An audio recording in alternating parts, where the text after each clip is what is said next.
involved in many oil projects and oil development within their country.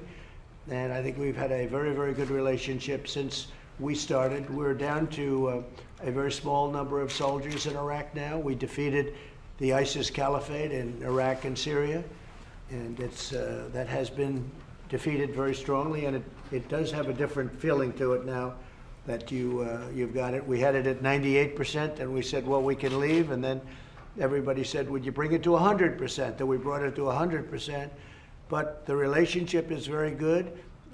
We have become friends. We have become, I think, friendly. I think our relationship now is better than ever before, but we have very few soldiers in Iraq, but we're there to help. And the Prime Minister knows that we are there to help. We're with some people that also, Mike, and Robert, we very much feel that if Iran should do anything, we will be there to help the Iraqi people. So that's where we are. We're doing big trade deals, we're doing military deals, and we're doing military purchases by them where they're spending a lot of money on purchasing equipment, and they're building up their military rapidly, and we like to see that. So thank you very much, Mr. Prime Minister, for being here. I appreciate it. Please. Thank you, Mr. President. I just want to thank you for receiving us in the White House today. I'm grateful for all the support offered by the United States to Iraq during the war against ISIS. This support has built our partnership for the best interests for our nation. Mr. President, yesterday we signed many contracts with American companies, over $10 billion. Iraq is open for American business and investment, and for a better future for Iraq and Iraqi people. Thank you very much. Thank you very much. Thank you very so much. Mr. President, what's your reaction to the indictment of your former campaign aide, Steve Bannon? Well, I feel very badly. I haven't been dealing with him for a long period of time, as most of the people in this room know. He was involved in our campaign. He worked for Goldman Sachs. He worked for a lot of companies, but he was involved likewise in our campaign and for a small part of the administration very early on. I haven't been dealing with him at all. I know nothing about the project other than I didn't like, when I read about it, I didn't like it. I said, this is for government, this isn't for private people. And it sounded to me like showboating, and I think I let my opinion be very strongly stated at the time. I didn't like it. It was showboating and maybe looking for funds, but you'll have to see what happens. I think it's a very sad thing for Mr. Bannon. I think it's surprising, but this was something, as you know, just by reading social media and by reading whatever it is and by speaking to Mike and all of them, I didn't like that project. I thought that was a project that was being done for showboating reasons. I don't know that he was in charge. I didn't know any of the other people either. But it's sad. It's very sad. Mr. President, it's Roger Stone, it's Michael Flynn, it's Rick Gates, Paul Manafort, Michael Cohen. What's it say about your judgment that these are the kind of people? Well, I have no idea. And the cultural lawlessness around. Well, no, there was great lawlessness in the Obama administration. They spied on our campaign illegally. And if you look at all of the things and all of the scandals they had tremendous lawlessness. But I know nothing about, I was not involved in the project. I have no idea who was, but I can tell you I didn't know the people, the three people that were talked about were people that I did not know. I don't believe I ever met them. I don't think that should be a privately financed wall. I don't think it's too complex, it's too big. And we're now up to 300 miles, almost in another week and a half, we'll be up to 300 miles of wall at the highest level. They were even having construction problems. I was reading, the little I know about it, I got from you. I was reading where they were having construction problems with the wall that they had a small area just to show people that they could build a wall, and they were having a lot of problems where it was toppling over and other things. And I didn't like it because I didn't want to be associated with that. We built a very powerful wall. It was a wall that is virtually impossible to get through. It's very, very tough. It's very strong, and it's everything the Border Patrol wanted. And I didn't want to have a wall that was going to be an inferior wall, and I felt this was going to be an inferior wall. So I didn't know that. I didn't know about Bannon's involvement, but I didn't know the other people. But I do think it's a sad event. And again, Steve has had a great career at Goldman Sachs. He's had a career with a lot of other people. I haven't dealt with him at all over years now, literally years. And I guess this was a project he was involved in, but it was something that, in fact, you can see I made statements about it a long time ago. It was something that I very much felt was inappropriate to be doing. Okay. Mr. President, how do you Please, see, go ahead. Mr. President? Yes, go ahead, please. No, go ahead, please. Yeah. Mr. President, the end of the militia roles in Iraq is one of the very important issues to stabilize the country in Iraq. How America is going to support ending the militia role in Iraq? You know, you're very hard to understand. Could you maybe help me with Mr. it? President. Wait, go ahead, try it again. كيف مستقبل العلاقات مع الولايات المتحدة؟ الولايات المتحدة الأمريكية ساعدت العراق كثيرا في الحرب ضد داعش وساعدت في إسقاط نظام صدام حسين. نحمل على عمل علاقات مشتركة بين العراق وأمريكا تعتمد على المبدأ الاقتصادي والمصالح المشتركة من أجل مستقبل أفضل لشعب العراق ومستقبل العراق. شكرا جزيلا. The United States helped Iraq enormously in defeating ISIS and also in toppling the Saddam Hussein regime. We are working on building a strong relationship that is based on joint interest between Iraq and the United States, that is based on economic interest for the better future of the Iraqi people and the United States people. When I got to, when we came into office, ISIS was running rampant all over Iraq and Syria, and we knocked out the 100% of the ISIS caliphate. But the Obama administration did a very, very poor job. They were running rampant all over. And we came in and we did a real job and we got rid of that, and that was a good thing. And now we're working with Iraq. They use the great American dollar, which is the most powerful currency in the world.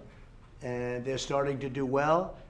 And we are with them, and this gentleman in particular, we've developed a very good relationship. And hopefully it's going to be very strong for your country. Mr. President. Thank you, Mr. President. There have been 32 attacks. There have been 32 attacks in the last 10 months on U.S. interests in Iraq, particularly in the Green Zone and U.S. military bases. How are you going to help Iraq to halt these attacks by pro-Iranian militia and to hold these people accountable? And sir, if I may also, there was some reporting that the U.S. troops will withdraw from Iraq totally in 3 years. Is this true? So at some point, we obviously will be gone. We've brought it down to a very, very low level. We deal when there are attacks. We take care of those attacks, and we take care of them very easily. Nobody has the weaponry we have. Nobody has the anything of what we have. We have the finest, the greatest military in the world. When somebody hits us, we hit back harder than they hit us. So we handle it. In addition to that, Iraq has been very helpful where necessary.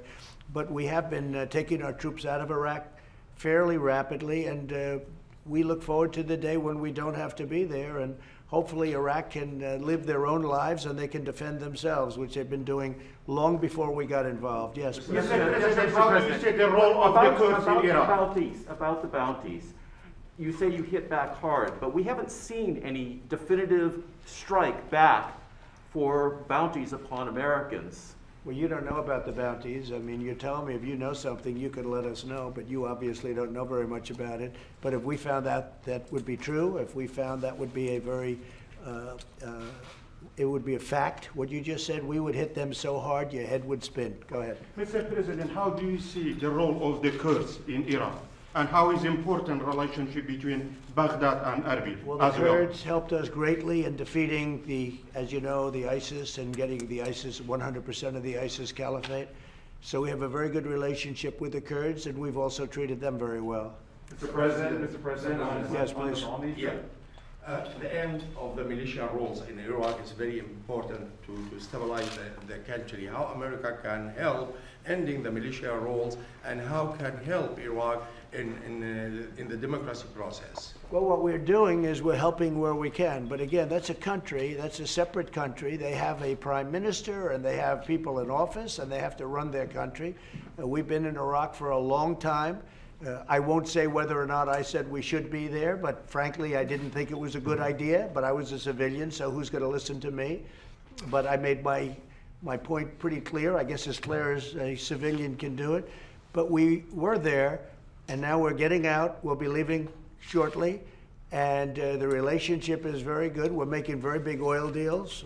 Our oil companies are making massive deals, and that's basically the story. I mean, we're very happy with the relationship that we've developed over the last couple of years. I thought before that, frankly, the United States was being taken advantage of, but we're going to be leaving, and hopefully we're going to be leaving a country that can defend itself. Mr. President, on the troops, Mr. President. In the United States, there were airstrikes on northern Iraq and Kurdistan region, killing 1 civilian. I know in your talks and your meetings here, you talk a lot about the sovereignty of Iraq. Is that something that you're looking for help from the United States? And Mr. President, if that's something if Iraq is asking for help in terms of the interference from the neighbors, not just Iran, but other neighbors where they're attacking northern Iraq? Well, they'll have to make a specific request, but certainly the Prime Minister has my ear. So if he does that, we'll take a look. They do have, it's a very unstable part of the world. And I'm not talking about Iraq, I'm talking about the whole of the Middle East. It's a very, very unstable part of the world. But we're there to help, and because of the relationship, we would certainly be willing to lend you the kind of support that you need. بكل تأكيد الاعتداءات التركية على العراق مرفوضة، والدستور العراقي كذلك لن يسمح للعراق بأن يكون منطلق لتهديد أي من جيراننا. بكل تأكيد عندنا حوار مع الأتراك لتصحيح هذا الوضع، ونتوقع أن حل هذه المشكلة فيما يخص السيادة العراقية، أنه الأتراك سوف يتفهمون ظروف العراق، وكذلك لن نسمح لأي طرف كان يهدد أي من جيراننا بخصوص الدستور العراقي يركز على أنه العراق لن يسمح أن يكون هناك تهديد منطلقا من أراضيه. بكل تأكيد. Definitely the Turkish attacks are not accepted. On the other hand, the Iraqi constitution also does not allow Iraq to become used to attack any neighboring country. We are entering dialogue with Turkey to rectify this situation, and I look forward to solving this problem with Turkey and getting our neighbors, the Turks, to understand Iraq's circumstances. But once again, the Iraqi constitution does not allow Iraqi territory to be used to attack any neighboring country. I will say this, the United States, and me in particular, has a very good relationship with Turkey and with President Erdogan, and we'll be talking to him. But we have a very, very good relationship with Turkey and with President Erdogan. Mr. President, just to follow up on the troops question, sir, do you have a time frame for the full and complete withdrawal of U.S. troops from Iraq? Mike, what would you say to that? Yeah, as soon as we complete the mission, the President's made very clear he wants to get our forces down to the lowest level as quickly as we possibly can. That's the mission he's given us, and we're working with the Iraqis to achieve that. We're at the lowest level now, Jeff. We're at the lowest level in Afghanistan that we have been in many years. We'll be down to about 4,000 troops in Afghanistan, and that will be when? A couple months, sir. Yeah, within a few months, a couple of months. Mr. President, As you know, in Syria, we're down to almost nothing, except we kept the oil. But we'll work out some kind of a deal with the Kurds on that. But we left, but we kept the oil, and we left the border. We said Turkey and Syria can take care of their own border. We don't have to do it, and that worked out very well. I remember when I did that, I was scorned by everybody. They said, this is terrible. Well, I did it. That's now 2 years ago. We did it with Mike Pence, went over and met with the various parties, and very successfully, and we removed our troops. Nobody was killed, nobody.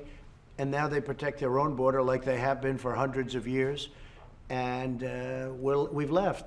But we did keep a small force, and we kept the oil, and we'll make a determination on that oil fairly soon. And just one domestic question, sir. The Manhattan case about your taxes has now ruled that you do need to to turn over your taxes. Do you have a reaction to that? Well, the Supreme Court said if it's a fishing expedition, you don't have to do it. And this is a fishing expedition, but more importantly, this is a continuation of the witch hunt, the greatest witch hunt in history. There's never been anything like it, where people want to examine every deal you've ever done to see if they can find that there's a comma out of place. No president has ever had to go through this. The Supreme Court shouldn't have allowed this to happen, but no president has ever had to go through this. But what the Supreme Court did do is say, if it's a fishing expedition, my interpretation is essentially you don't have to do it. So we'll probably end up back in the Supreme Court. But this is just a continuation of the most hideous witch hunt in the history of our country. We beat Mueller. We won at every level in Washington, in D.C. We won at every level. So now what they do, they send it into New York. So now we have an all-Democrat state, all Democrats, and they send it into New York. This should never be allowed to happen to another president. This is a continuation of the most disgusting witch hunt in the history of our country. All it is. But the Supreme Court said fishing expedition. This is the ultimate fishing expedition. Nobody has anything. We don't do things wrong. But they'll say, let's go in and inspect every deal he's ever done. Let's get papers from 10 years, every paper, every deal he's ever signed. Maybe we can find where some lawyer made a mistake, where they didn't dot an I, where they didn't put a comma down someplace. And then we can do something. This is a disgrace, and this should never, ever be allowed to happen again. Mr. Right? President, Thank you very much. Mr. President, on Navalny, the Russian opposition leader who was hospitalized, and I think he was poisoned,